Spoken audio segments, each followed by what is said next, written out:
Okay guys, we are complete. I love to make these end of job videos if I can't do a walkthrough with somebody. Just give us a call when you guys get to town and we'll swing over. Did all of our touch-ups, kind of ran through everything today. A couple spots that we didn't like. We did multiple coats on that with a roller and it matches a little better now.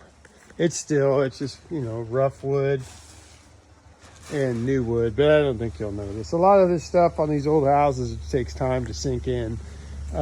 So got the light up, got her painted out, went through our touch-up pile, went through everything, went through some doors, got our doors going. I have weather stripping for this door, and it is right there on the floor in the living room. The door shuts. It could even lock. Tape there. It could even lock, but I don't like to put weather stripping on a new door right away because then I want the door to cure. So the weather stripping for that door is there. I can put it on, or you guys could just call me when you get back and I come snap it in. It takes like 2 minutes. No issues with anything. The deck almost killed us. The caution tape almost saved us, but there's a part of the deck that was getting interesting there. So I might even put a deck screw in that for you. Railing came out good. Sadly, it was probably 3 coats. It just kept bleeding through. Always a pain to do raw wood, especially old stained wood. And it was pretty gone after. The pressure washer opened up a lot of stuff, but it looks amazing. It came out really nice. Inside up in here,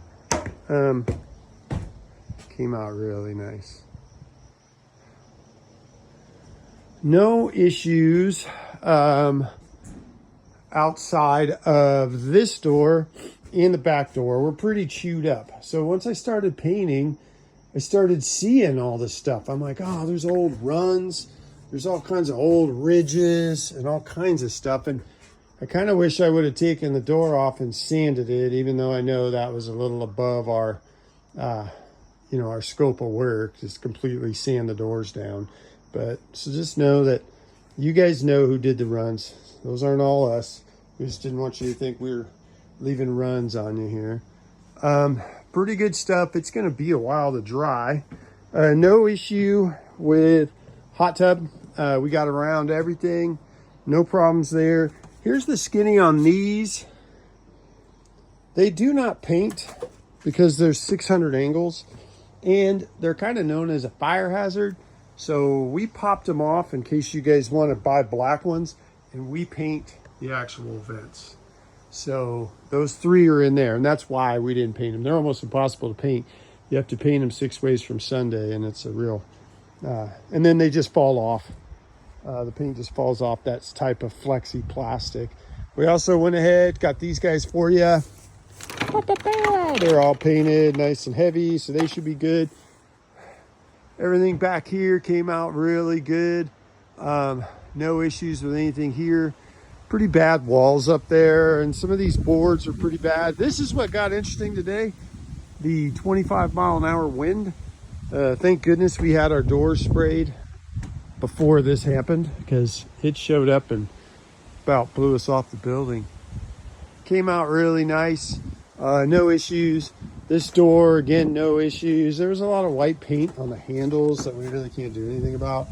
Also, again, this door had been rolled and has some chunks in it.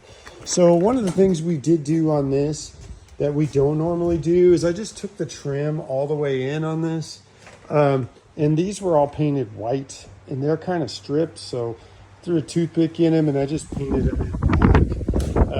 It's kind of like the only thing we could really do to get away with, you know, trying to make it uniform, but it's not a big deal. We even got the edge here, which we usually do not do.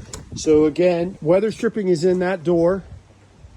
The weather stripping on the other door is shot. The kitchen door weather stripping just was nailed in, glued in. It did not come out.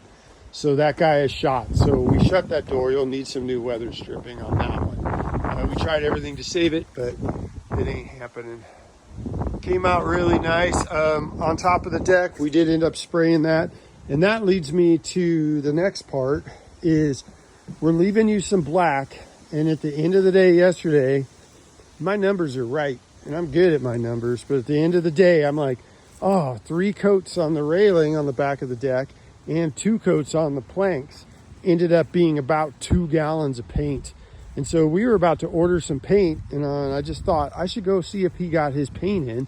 You did. So we used 2 gallons of your 5. These are the extra buckets we're leaving you. I used 2 gallons out of your 5, and I'm having 3 gallons delivered on Monday. So we'll replace your 2 gallons, and we always leave a gallon. So you'll have 3 singles to add to your 5. So we're not stealing your paint, but it saved us having to drive to Sandpoint. It's just that railing and the top thing. I'm pretty good with my numbers, but unfortunately, it's just kind of how it works. Sometimes you just get a situation where, you know, it's got to be done and it's got to look right if we're going to do it. So we just didn't take into account the railing, and we didn't take into account the top of the deck, and it was pretty ratty, so we had to really soak that down too. But except for that, this is a very long, boring video, but there you go. We'll send you an invoice for this as well, and thank you. We appreciate your business, and let's talk soon.